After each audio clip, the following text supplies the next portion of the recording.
Okay. Welcome back to Starlee's Star F Review. We're on episode 8 now. So last week, obviously, Lala Ree went home.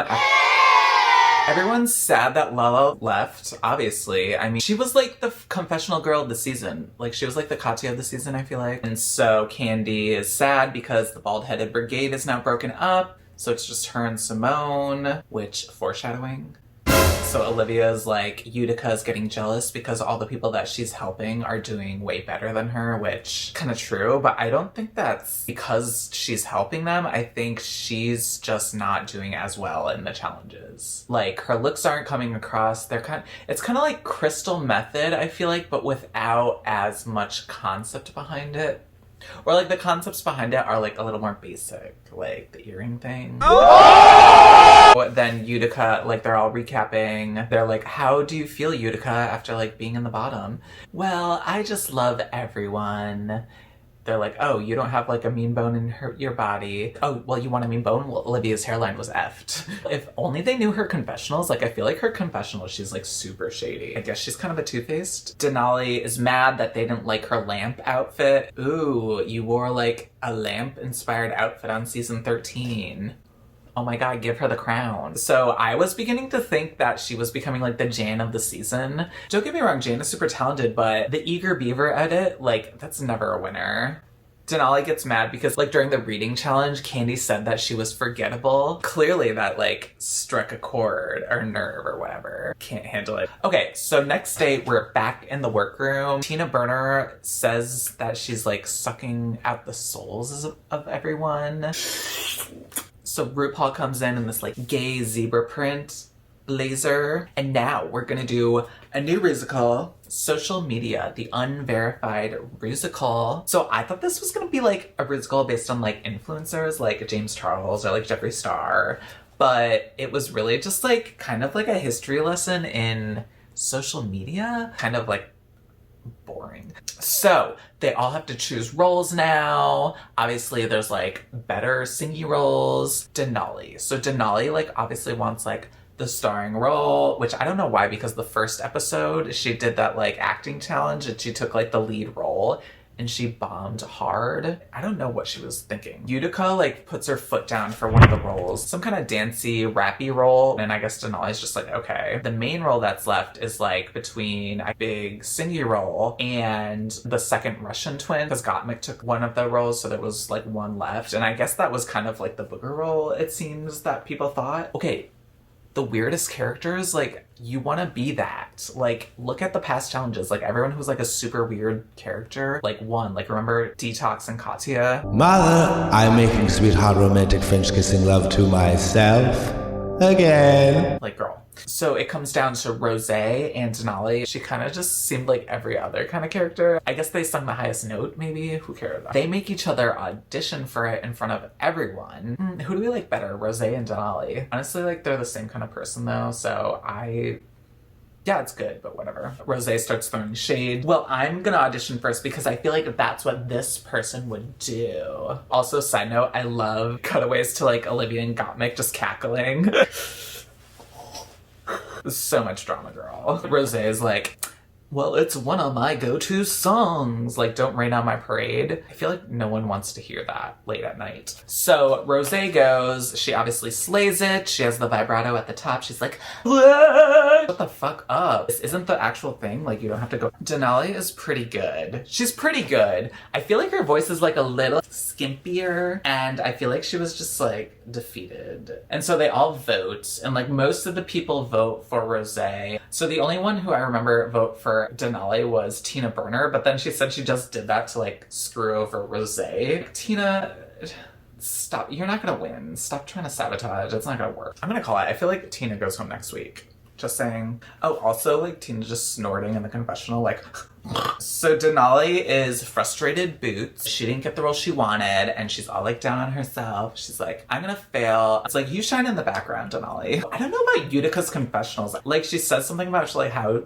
when she like watches it back, she's gonna be playing like a drinking game and drinking every time she says fun or excited. I never noticed her saying those words before, so You're gonna get like mildly buzzed maybe. So we have a special random ass guest, Anne Hathaway. Before RuPaul's Drag Race came on VH1, they showed Devil Wears Prada. So I was like, the connection. I guess she's just coming to give like advice on musicals because she did Les Mis. And Hathaway just says like randomly how she's like breaking out in hives. Drag queens.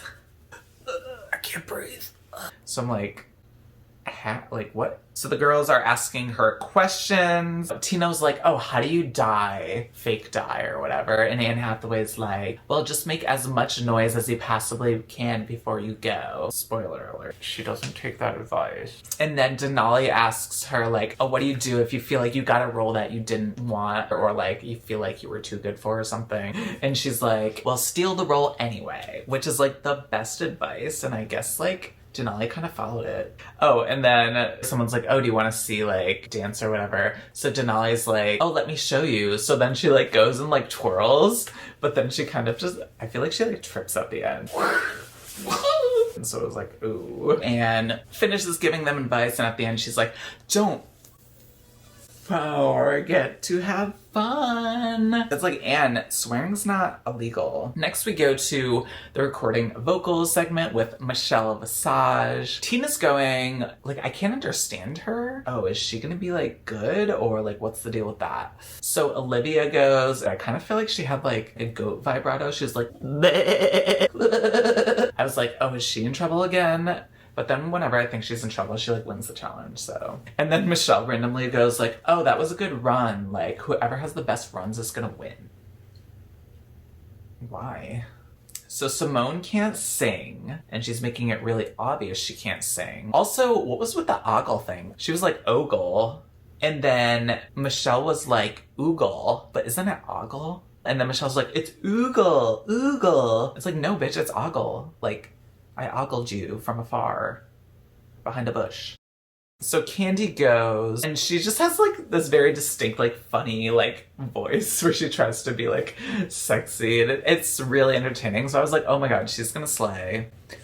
But Utica goes, and we're just like, oh my god, she's just effing it up. She's just so monotone, and it's just like this fast talking. She just like wasn't getting it, and it was just very weird. Like register is like super low, and then she's just like, she's just like starts freaking out, and we're all just like. This whole rehearsal was like a total misdirect because I feel like everyone who did good like actually landed in the bottom, and everyone who did bad like actually was like safer, like did well.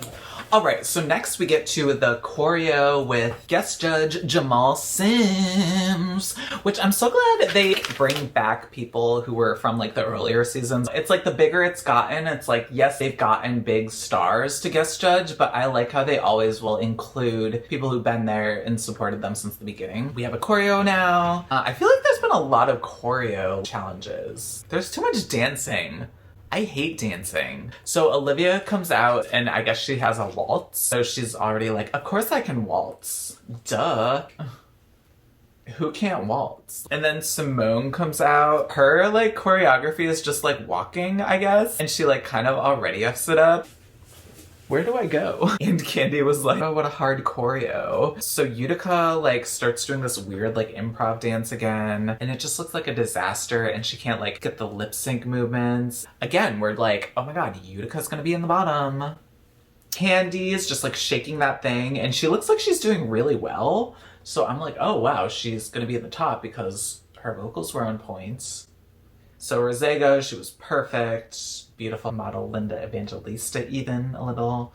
And then Denali and Gottmick go, and like obviously Denali's like a really good dancer, and Gottmick's just like doesn't know like what she's doing, but she just gives the attitude. That's all that matters. It's just like, even if you can't really dance, just like if you give the attitude. So next we move back into the workroom. So we already see like Simone is worried because her vocals were really bad, and I feel like she's just getting in her head. Recipe for disaster. Candy talks about how she was called like a fat Aja for a while because of Valentina's fans. Valentina's like the villain again. And then I guess like she had a falling out, so she just took a picture of her sitting in a VIP section alone, which like went viral. Oh, this comes out. Tina was in a relationship with Graham Norton. I feel like nepotism a little bit, conflict of interest even. But then they show like the flashback pictures of Tina and she totally looks like Lance Bass. I'm like, how did that even happen? Her boy band wasn't even that popular. And also like, how old was she? I don't know her life story, but do I want to? Okay, so Rue comes out on the runway. He has this like crazy like super high pompadour thingy. He's asking the judges like stuff and they're all like on their phone, I guess because they're doing social media. To everyone, he's like, "You are so funny." Girl. So Tina Burner comes out, she opens the show. She's in this like Liza Minnelli costume. So I thought she did pretty good. Oops, I just got canceled. And like she had a lot to do. She definitely had the biggest role. So I actually give her props. Like I think she did a really good job. So yeah, like I said, like I thought this was gonna be like influencer, like drama. That is so fun. And like if they did like the Dramageddon thing, but it was literally just like, oh, like here is what apps happened like every year. Like so it starts out with like Tina's like, it's a new day, we have email. I'm like, girl, when is this like timeline starting, from like 1980? And then like, yeah, I guess it's like, and everyone has like a new app. They're like, I don't know. I just was like, this is just, it's like, what does Liza Minnelli have to do with like email? And so Olivia, I guess she's like supposed to be the Mark Zuckerberg character, but like her outfit doesn't make sense. She's wearing like blue hair. Well, okay, for maybe Facebook, that's why. I don't know. And then she's like, I invented Fistbook. I'll steal their personal data.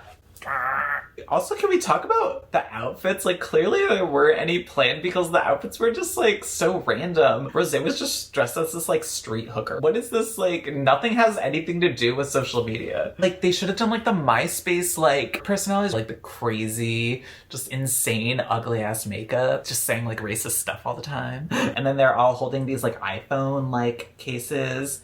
And they're like, oh, there's a next transition of social media. They're all like saying like random things in the background. Elliot, I think, was saying like live stream. But Candy was like, Rosa May? Like, what was Candy saying? Renesmee? Isn't that Bella's like baby? Girl. Okay, so Simone is like Miss Instagram, like the Instagram girl. She looks like Amanda Bynes. That's what I feel like she was giving me. So like in that sense it was fierce, but like I don't think she was trying to do that. And then she's just like writhing on the ground and you're just like, is this part of the choreo? Or why was she wearing like black sunglasses? You couldn't see her eyes? What do you... And the wig, like that's just like, wait, like this kind of wig, but purple. So Yuta comes out, I guess she's supposed to be like Twitter, and she's just like talking really fast, and like she actually like does really good. So I was like so confused because I thought her like rehearsal was just like terrible, like both her choreo and her vocals. So Candy comes out in this like terrible wig and I'm just like, oh, what's that? Her moves just like weren't as good as in the rehearsals. And then I like how she lets out her hair and it's just like more sloppy and everywhere. And then she tries to be like sexy, but like she just looks like Phyllis from The Office and she's like, and you're just like, ooh. And she just does like a push-up like on the ground, like randomly. I guess we're on to TikTok now, and now Elliot goes, and I guess she's supposed to be like a Billie Eilish type person, which was Billie Eilish like on TikTok? I don't think that's how she got big. But yeah, Elliot does like a pretty good job. I mean, he's definitely in character. And I was like, oh, is he gonna be in like the top or something? But also he was kind of hard to understand a little bit. So I feel like maybe that's why he wasn't in the top. But Rosé comes out and I guess she has her own number, which it seems like Summer was like really like the roles were like all over the place. It's like I feel like they either had like 5 seconds of screen time or like were there like the whole time. So Rosé, she does like the Rain on My Parade song. I don't know. I feel like she did it better like when she like auditioned. Her run just seemed kind of like very screechy. And I was like, that was the best take you got from that?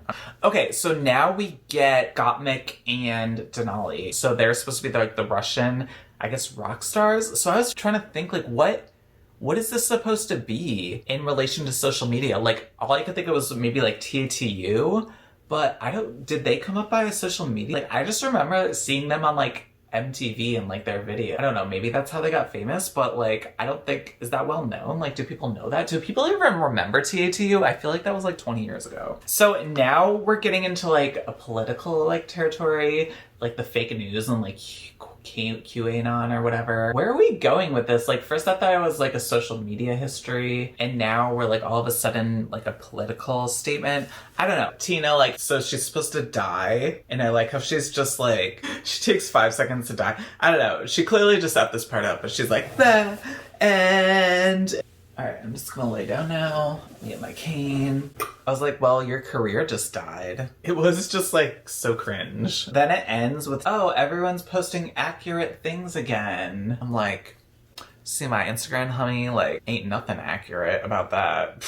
I'm just like, what is going on? Are we trying to heal the world through this musical? Okay, girl, so now we're at the runway. The category is the color yellow, I guess. Yellow Gorgeous. Tina Burner comes out. It's supposed to be this like taxi driver outfit, and it's like another boob thing where there's like these, I guess they're like headlight boob things. Like another campy fucking outfit. I will give her credit. She's not wearing orange hair. She's wearing black hair. But her outfit's still yellow, so it's still in like the color story of Tina Burner's life. So Olivia comes out. She's in this like, it's a nice dress. It has this big like ostrich feather like shawl. It's like an old person Oscar gown. It's like Diana Ross's Oscar gown in like 10 years. Yes, Olivia's like 20. No, it doesn't work. And then Simone comes out. Bitch. Hair, the curly, like, Brady, like, bunny. Oh my god. It was so good. She's wearing suspenders, this big ass, like, Versace yellow coat. At the same time, it's like, stop relying on that body. So Utica comes out and she starts giving us, like, a History Channel, something about a mid-century, like, sideless gown that was like risque or something. I don't know. I got bored but I do like she had cool like Matrix hair, like the buns and like went down. So Candy comes down the runway and she has this like long flowy like a Coachella dress or something with like the flowers in her hair. It was good. She looked good, but I don't know. There was nothing special about it. I don't know, her makeup, it looked like her eyes were closed. She just looked like stoned out of her mind. So Elliot also comes out in a taxi dress. Prop queen, stunt queen. I actually like this one. Like it was campy, but she still looked like fashiony. I just like this look a lot better than the Burns. Okay, so then Rosé comes out.